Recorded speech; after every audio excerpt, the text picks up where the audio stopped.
Women, joined by some men across Iran, are putting their lives on the line. Some women protesting against religious edicts by cutting their hair in public and burning their hijab, all in reaction to the death of a 22-year-old woman, Mahsa Amini, who died in custody of the religious police, the morality police, for not properly wearing the hijab, with supporters saying she was brutally beaten to death, the regime claiming she died of a heart attack.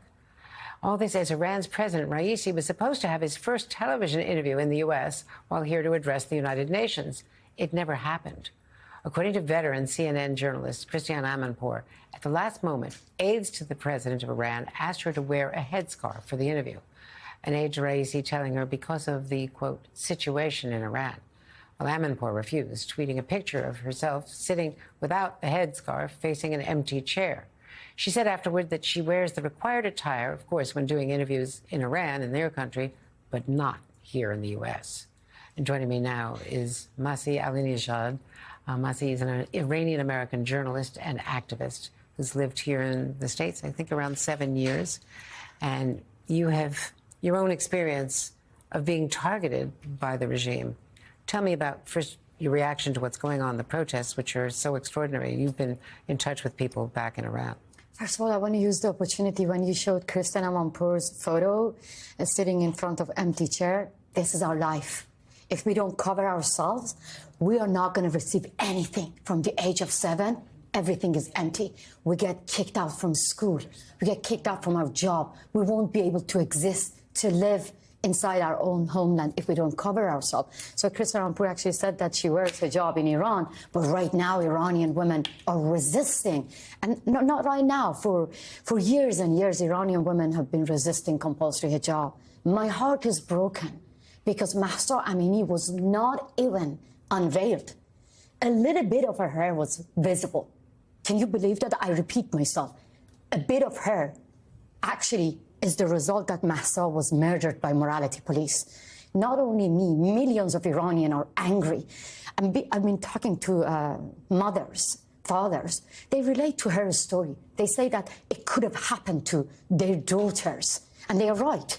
You know, I've been campaigning against compulsory hijab on that hashtag. I beg people, go and check it. My camera is my weapon. Another hashtag is walking unveiled.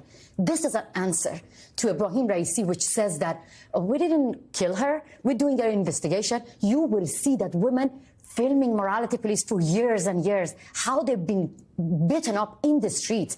Forget about that right now in the protest. Women are getting killed because of peacefully asking that, why did you kill Mahsa Amini?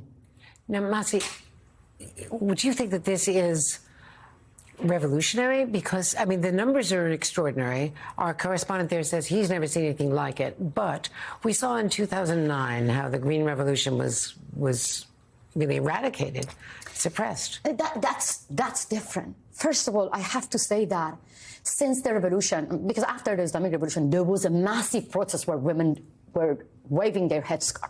But since that, this is the first time that Iranian women in front line burning the headscarf. Believe me, they are not fighting against a small piece of cloth. They're not fighting against compulsory hijab. Clearly, they're fighting against the gender apartheid regime, because compulsory hijab is like the main visible symbol of ISIS, Taliban, and Islamic Republic. For the Islamic Republic, this is like the Berlin Wall. If we tear this wall down, then the Islamic Republic won't exist. So that is why it's different, because clearly Iranian women are chanting death to dictators, and that scares the regime. That is why they open fire at innocent people. I really want to use the opportunity and show, because to us, they are not just statistics, number, Hannane, Ghazaleh, Irfan, Mona, Minu, and Mahsa, and these are the women peacefully took to the street. They were chanting, we are all Mahsa, bejang to bejangim. But they killed them. They killed them. At the same time, I see that our murderer was welcome to come at the United Nations and saying to the rest of the world that we didn't kill Mahsa. They shut down the internet. They're killing people. If international communities just focus on nuclear deal and ignoring this protest, they're going to kill more people. I hope women in America who chant my body, my choice, come to the street and give voice to these innocent people. Let me ask you just very quickly in the time we have left. We have only about a minute left. Sure. Tell me about your own experience here where there has been someone arrested, charged with attempting to kill you, kill and kidnap you. Look, your own situation. I want to use this opportunity to give voice to Iranian women, but this is like, you get the message that as far as the Islamic Republic is in power, even in America, I'm not safe. As far as the Islamic Republic is in power, no one is safe. Yes, they came after me to kidnap me a year ago. Then the FBI arrested a man with loaded gun in front of my house, and my crime is just giving voice to people like Mahsa Amini. Right now, Iranian women inside the street, they need the international community to hear their voice because they're begging the world that they're shutting down the internet. So I want to use the opportunity and ask Biden administration, do something for these people. They're dying in the streets for freedom and dignity. They did sanction Iran yesterday or 2 days ago, and they did put out another statement today. Thank you very much. Thank you for having me. Thank you for your passion.